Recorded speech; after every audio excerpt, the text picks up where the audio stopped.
Can you solve this question? This question is on federal features of the Constitution of India. I'll give you some time, try to solve it. Okay, so you have to identify the federal features in the Constitution of India. The second point, read it carefully. It says written and rigid constitution. A written constitution is a reference book for both union and state governments.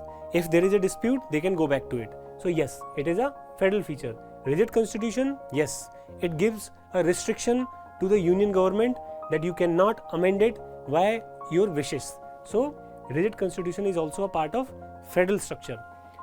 Now the first one, independent and integrated judiciary.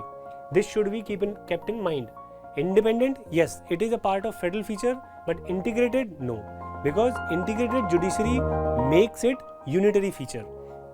In our states, we do not have independent state courts. We have a unified integrated judiciary. The third one, bicameralism. So two houses. The second house, it is called Rajya Sabha. Rajya Sabha meaning states are represented in a house. So parliament consists both House of Representatives and House for the states. So yes, this is also a federal feature and this is not a federal feature. So the correct answer, you guessed it right, it will be 2 and 3.